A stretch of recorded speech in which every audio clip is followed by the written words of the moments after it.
Hello दोस्तों, कुछ ही दिन बचे हैं। मतलब लगभग 30 दिन आपके बचे हुए हैं। आपके एग्जाम सीयूईटी के आने वाले हैं। और अब क्योंकि हमारे बोर्ड एग्जाम हो चुके हैं, अच्छे गए खराब गए ये बहुत अलग मैटर है, पर सच्चाई दोस्तों अनफॉर्चुनेटली ये है कि आपके बोर्ड एग्जाम के रिजल्ट से आपको कोई भी कॉलेज नहीं मिलने वाला। जी दोस्तों, आपको जो कॉलेज यूनिवर्सिटी मिलने वाली है 12th के बाद, उसका सिलेक्शन या फिर उसका रिजेक्शन आपके सीयूईटी के मार्क्स पर डिपेंड करता है। जो बच्चे आईआईटी जेईई से कॉलेज ले लेंगे बहुत अच्छी बात है, जो नीट से कॉलेज ले लेंगे बहुत अच्छी बात है, लेकिन जो क्राउड बचेगा चाहे वो इंजीनियरिंग की फील्ड का हो या फिर नॉन इंजीनियरिंग फील्ड का, उन सभी को सीयूईटी के माध्यम से ही अपनी सीट चुननी पड़ेगी। तो कैसे अच्छा स्कोर ला सकते हैं? क्या 30 दिन काफी है इतने सारे सब्जेक्ट पढ़ने के लिए? क्योंकि आप फिजिक्स केमिस्ट्री मैथ्स पढ़ेंगे, उसके बाद आप लोग जनरल स्टडीज पढ़ेंगे, रीजनिंग पढ़ेंगे, राइट। बहुत सारे सवाल हैं, बहुत सारे सवाल आपके मन में रहते हैं, परेशानियां मन में रहती हैं और डाउट को क्लियर करना हमारा काम है। तो इतनी सारी परेशानियों का कैसे हल निकलेगा? जब हम अपनी तैयारी को प्लानिंग के माला में सुजो देंगे। जितना बेहतर तरीके से आप प्लान करेंगे उतने अच्छे नंबर आप ला पाएंगे। कोई बोले कि टाइम इनफ है, क्या नहीं है टाइम इनफ? बहुत सारे डोमेन्स है, बहुत कम टाइम है, उसमें आपके पास प्रेशर भी है।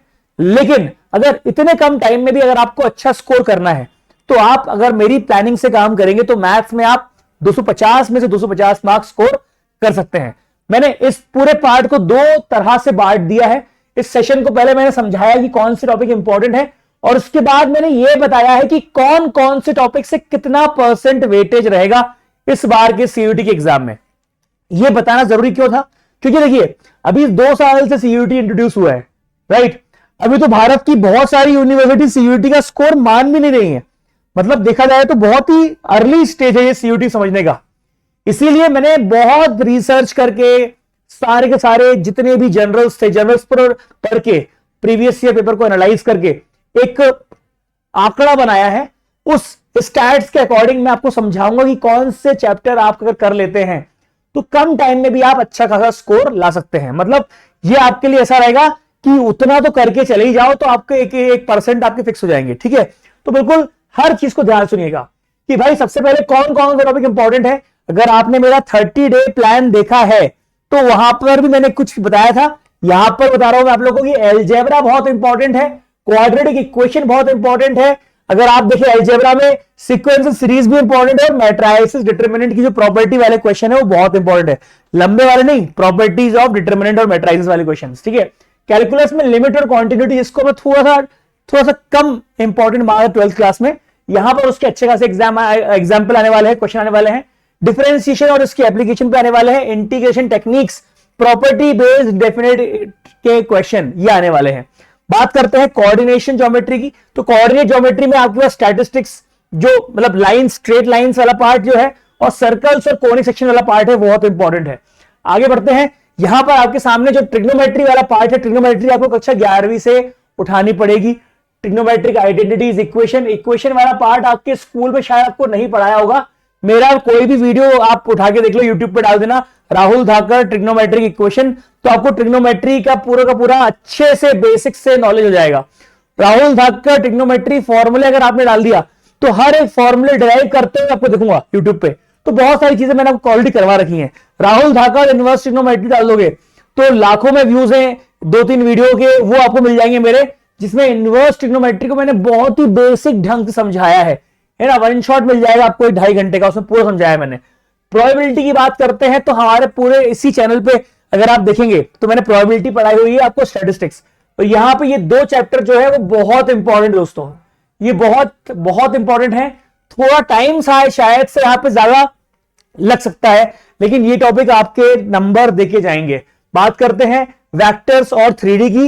ये टॉपिक आपका यहां पर equation of lines and planes पे बहुत सवाल इस बार छपने वाले हैं। इफेक्टिव प्रिपरेशन क्या होने वाली है? सबसे पहले ये टाइम वो है जब आपको सिलेबस की अंडरस्टैंडिंग होनी बहुत जरूरी है। उसके बाद आपको सारे के सारे टॉपिक, ऑल टॉपिक्स जो है आपके कवर होने चाहिए। कॉन्सेप्चुअल क्लैरिटी के लिए आपको बिल्डिंग करनी पड़ेगी अपने स्ट्रॉन्ग फाउंडेशन के लिए अभी टाइम है। अभी आप ये मत सोचिए कि महीना भर है कैसे करेंगे। अगर आप प्रॉपर टाइम टेबल बना के काम करते हैं तो आप इसको अचीव कर सकते हैं। प्रॉपर टाइम टेबल क्या होता है, इसके लिए भी मैं आपकी हेल्प कर सकता हूं। मैं आपको प्रॉपर एक टाइम टेबल दे सकता हूं। अगर आप खुद का टाइम टेबल बना पा रहे हैं तो अच्छी बात है, अदरवाइज कमेंट बॉक्स में जल्दी कमेंट कर दीजिए कि भाई कि हमें आप तो अपना टाइम टेबल दे दो। तो that is called winner time table. जो बच्चे वो विनर टाइम टेबल फॉलो करेंगे, ट्रस्ट मी, आप लोग बहुत तेजी से इसका फायदा उठाने वाले हैं, है ना। अब यहां पर रेगुलर प्रैक्टिस जो है की है। आपने सोचा कि अब मैं गर्मी की छुट्टी मना लूं या अभी एंजॉय कर लूं, मैंने पूरे एग्जाम दिए हैं, अभी ये किया है वो किया है, तो मैं रिलैक्स हो जाऊं, तो ये बहुत बड़ी गलती रहेगी यारों। मैं समझ रहा हूं कि आपका बहुत लंबा टाइम, प्री बोर्ड, फिर बोर्ड एग्जाम, बहुत सारा प्रेशर, अब सीयूईटी आईआईटी भी दिया होगा आप लोगों ने, बहुत सारा एग्जाम में आपका समय निकल चुका है, समझ रहा हूं मैं चीज। लेकिन एक महीने की बात और है, एग्जाम होगा मई के बाद, आपको 3 महीने 4 महीने रिलैक्स करने के लिए मिलने वाले हैं। और कॉलेज में भी पढ़ाई नहीं करनी है भाई। फर्स्ट ईयर में, फर्स्ट सेम तो ऐसे ही निकलता है, मस्ती मजाक में, इंटरेक्शन में, सोशलाइजेशन में, नेटवर्किंग में निकलता है, पढ़ाई वढ़ाई करनी नहीं है। तो बस 1 महीना पढ़ लो, उसके बाद 4-5 महीने ऐश करना, कोई पूछने वाला नहीं रहेगा। लेकिन अगर अभी आपने एंजॉय कर लिया तो फिर कोई बात करने वाला नहीं रहेगा। सारे दोस्त चले आएंगे अच्छे से कॉलेज में और आप यहीं पर रह जाओगे, ठीक है। मॉक टेस्ट जो रहेंगे, मैंने आपसे हमेशा कहा है, जो बंदा या बंदी मॉक टेस्ट से दूर भागेगा उसका तो वैसे ही स्कोर नहीं आना, तो वो बिल्कुल पहले ही उम्मीद छोड़ दे। इसलिए आज आप जो तैयारी कर रहे हो, आप समझना उसका एंड रिजल्ट क्या है। एंड रिजल्ट तो सीयूटी का एग्जाम है, लेकिन उससे जस्ट पहले आपको मॉक टेस्ट जो है देने हैं। एज मच एज पॉसिबल आपको मॉक टेस्ट देने हैं, ताकि आप टाइम मैनेजमेंट को सीख पाओ, एक्यूरेसी को सीख पाओ। क्लियर है।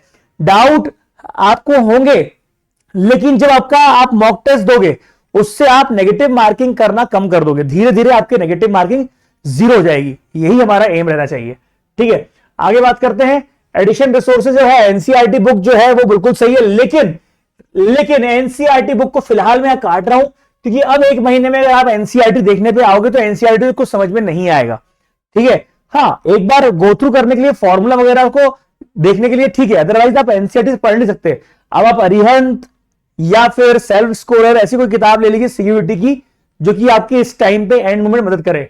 यूट्यूब पे या फिर हम लोग पूरा पढ़ाई रहे हैं, यूट्यूब पर आप देख सकते हैं, ऑनलाइन लेक्चर हमारे देख सकते हैं, पूरा का पूरा लेक्चर। अगर आप हमसे पहले चल रहे हैं तो पहले के पूरे टॉपिक सीयूईटी के डले हुए हैं, तो वो भी आप देख सकते हैं, तो वो आपके लिए हेल्पफुल है। अब ये देखो सबसे इंपॉर्टेंट स्लाइड, यहां पर मैं आपको चाहूंगा कि एक बार आप रुककर इसका स्क्रीनशॉट ले लें। ये देखिए भाई, इंपॉर्टेंट है, बहुत इंपॉर्टेंट है। यहां पर मैंने आपको दिया हुआ है कि कितना इंपॉर्टेंट यहां पर है कि कौन से टॉपिक से कितना वेटेज बनता है, किस तरह से सवाल पूछे जाएंगे, किस तरह से यहां पर आपके सामने किस पार्ट से ज्यादा, किस पार्ट से कम, क्या क्या चीजें यहां पर आने वाली है, क्या क्या चीजें यहां पर नहीं आने वाली हैं, कौन से टॉपिक को आप थोड़ा सा बाद में देख सकते हो, हर चीज यहां पर आपको मेंशन की गई है। सबसे इंपॉर्टेंट टॉपिक क्या है मेरे दोस्त, 30 से 40 मार्क्स का आपका मैट्राइसिस डिटरमिनेंट फंसने वाला है, जिसको आप बहुत लल्लू मानते हैं। उसके बाद वेक्टर 3D, मतलब मैट्राइसिस डिटरमिनेंट का 15 से 20% वेटेज है, वेक्टर 3D का 12 से 18% वेटेज है। डिफरेंशियल कैलकुलस पर आते हैं तो 12 से 18। डिफरेंशियल का मतलब ही होता है कि उसमें डिफरेंशिएशन भी रहेगा और इंटीग्रेशन भी रहेगा, तो दोनों नॉलेज आपका चेक हो जाएगा। तो ये इंटीग्रल कैलकुलस जहां पर इसका 10-15% वेटेज है, प्रोबेबिलिटी और स्टैटिस्टिक्स आपका 10-12% वेटेज है, कोऑर्डिनेट ज्योमेट्री आपका 8 से 12% वेटेज है, ट्रिग्नोमेट्री और इनवर्स जो है आपका 5 से 8%। पर ये ट्रिग्नोमेट्री आपका यहां पर भी काम आएगा, ये आपका यहां पर भी काम आएगा, तो ये काम की चीज है बहुत ज्यादा।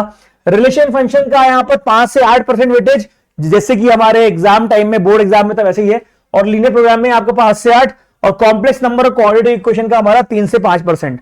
तो ये बहुत ही इंपॉर्टेंट है। अगर आपने इसका स्क्रीनशॉट नहीं लिया है तो कृपया करके इसका स्क्रीनशॉट ले ले। अब यहां पर बात करते हैं भाई कि ये जो मैट्राइसिस डिटरमिनेंट है उसमें कैसा आएगा, types of matrices, symmetric, skew symmetric, इस तरह सवाल आएंगे। ऑपरेशन ऑफ मैट्राइसिस में सवाल आएगा। डिटरमिनेंट प्रॉपर्टी, जो मैं आपको चिल्ला के बहुत देर से बोल रहा हूं कि प्रॉपर्टी पढ़ लो, प्रॉपर्टी पढ़ लो, क्रैमर रूल और सिस्टम ऑफ लीनियर इक्वेशन यहां से आएगा, ठीक है। अब जितना डिटरमिनेंट्स हम देखते हैं, क्रैमर रूल देखते हैं, तो बहुत लंबे लंबे टॉपिक हैं, लंबे लंबे कॉन्सेप्ट हैं, और क्वेश्चन सॉल्व करने में टाइम लगता है। तो प्रैक्टिस क्या करें हम लोग, हम उसके शॉर्टकट करना सीखें। जैसे हम शॉर्टकट करना सीखेंगे तो हम लोग कम टाइम में वहां पे स्कोर कर पाएंगे। पिछले साल भी क्या हुआ था, बच्चों को चीजें बन रही थी पर उनके पास टाइम नहीं था। चीजें ऐसा नहीं था कि कुछ बहुत ही बिल्कुल बहुत बड़ी रॉकेट साइंस पूछ लिया, नहीं, चीजें बेसिक पूछ रहे थे वो, लेकिन बच्चों को बन नहीं रही थी क्योंकि टाइम कम था, पेपर छूट रहा था। समझ रहे हो आप? तो लोगों ने 50% पेपर छोड़ा है। समझ रहे हो आप? चीजों को आप हल्के में लीजिए। पहले तो पहली बात क्या करिए, कॉन्फिडेंस लेकर आइए। पेपर टफ नहीं आएगा, पेपर आसान आएगा, लेकिन पेपर छूट जाएगा आपका, ये अनफॉर्चुनेट रहेगा। ठीक है, बात करते हैं वेक्टर थ्री में। वेक्टर थ्री में क्या आएगा, एक्टर एडिशन वगैरह आएगा, डॉट क्रॉस प्रोडक्ट आएगा, scalar and vector triple triple पहले क्या हुआ था, कैंसिल हो गया था आपके बोर्ड एग्जाम वालों के लिए, लेकिन ट्रिपल प्रोडक्ट इस बार आएगा। लाइन और प्लेन इक्वेशन आएगा 3D में, angle between two plane, shortest distance, इस तरह के सवाल आएंगे, है ना। तो ये बहुत इंपॉर्टेंट हो गया आपका। अब यहां पर क्या पढ़ना है, डिफरेंशियल इक्वेशन में, यहां पर आपके पास डिफरेंशियल में आपको लिमिट्स क्वांटिटी आना चाहिए, डिफरेंशिएशन की टेक्निक आनी चाहिए, चेन रूल आना चाहिए, प्रोडक्ट आना चाहिए, आपको क्वेश्चन रूल आना चाहिए, मैक्स मिनिमम के प्रॉब्लम आने चाहिए आप लोग को, अच्छे सवाल आएंगे इसके, है ना। एप्लीकेशन ऑफ डेरिवेटिव के टेंजेंट नॉर्मल आना चाहिए। अब यहां पर आपको क्या करना है, रियल वर्ल्ड वाले करने हैं, लंबे लंबे क्वेश्चन रहेंगे, लंबे लंबे, है ना। तो आपको ऑप्शन ए और बी, बी और सी, A only, B only, C only, इस तरह के सवाल यहां पर आपके सामने आने वाले हैं। क्लियर है? क्लियर है? यस, यस, ओके, आगे बढ़ते हैं। प्रोबेबिलिटी में आपको कंडीशनल प्रोबेबिलिटी सवाल पूछा जाएगा, बेस थ्योरम पूछा जाएगा, mean median mode variance standard division के सवाल आएंगे। ये बहुत इंपॉर्टेंट टॉपिक है भाई, ये वाला, है ना, स्टैंडर्ड डिवीजन, और बहुत इंपॉर्टेंट है ना। प्रोबेबिलिटी डिस्ट्रीब्यूशन, टोटल प्रोबेबिलिटी सवाल आएंगे आप लोग के। कोऑर्डिनेट ज्योमेट्री पे आपके 15 से 25 मार्क्स बनते हैं, जहां पर आपके equation of straight lines, slope, distance, section formula, circle, parabola, ellipse, hyperbola, tangent normal, conics, ये बहुत important, tangent normal to conics, ये थोड़ा छुपा हुआ टॉपिक रहता है, यहां से सवाल बनते हैं भाई। ठीक है, क्लियर है? अब जो रहेगा आपका ट्रिग्नोमेट्री इनवर्स, यहां पर सम एंड डिफरेंस के फॉर्मूले, basic trigonometry identity, inverse trigonometry function, यहां पर आपको जितने अच्छे से इनवर्स के फॉर्मूले याद रहेंगे, प्रॉपर्टी याद रहेगी, उतने बढ़िया तरीके से आप गेम चेंज कर पाओगे। ठीक है, आगे बढ़ते हैं। बेस्ट टिप्स टू स्कोर 20, 250, 250, कैसा स्कोर यहां पे कर सकते हैं आप? पहले आप टॉप 4 टॉपिक को उठा लो, पहले 4 टॉपिक को अच्छी तरह से कर लो, उस पे बेस्ड क्वेश्चंस भी कर लो, एमसीक्यू भी कर लो, हर तरह के सवाल कर लो। ठीक है, फिर प्रीवियस ईयर क्वेश्चन 2 बार ही हुआ है तो 2 बार कर लो। ठीक है, उसके अरिहंत या फिर सेल्फ स्कोरर कोई सी किताब उठा लो, उसको सॉल्व कर लो। Focus on time management. अभी से देखो, मेरी बात सुनो, मार्केट में हो सकता है किताबें ना मिले आपको, इसलिए अभी से ऑनलाइन किताबें ऑर्डर कर दो। किताबों की कमी के कारण आपका स्कोर खराब नहीं होना चाहिए। टेक डेली मॉक टेस्ट, ये बहुत इंपॉर्टेंट है। More you give mock test, better you perform in your final exam. Trust me, ये बहुत ही ट्राइड एंड टेस्टेड तरीका है। प्रैक्टिस में कोई कमी नहीं छूटनी चाहिए, और मॉक टेस्ट में तो कमी छोड़ना जो रहेगा क्राइम रहेगा। बाकी आपको क्या दिक्कत आ रही है, क्या परेशानी आ रही है, बेस्ट टाइम टेबल अगर आपको मुझसे चाहिए तो please contact me directly. Thank you very much. आज के इतना ही, मिलते हैं अगले वीडियो में। वीडियो पसंद आया, अगर आपको इन्फॉर्मेशन समझ में आई, और अगर आपने ये स्क्रीनशॉट ले लिया है तो बहुत अच्छी बात है, अगर नहीं लिया है तो भाई मेक श्योर करिए कि you take this screenshot. Thank you very much. जय हिंद, जय भारत।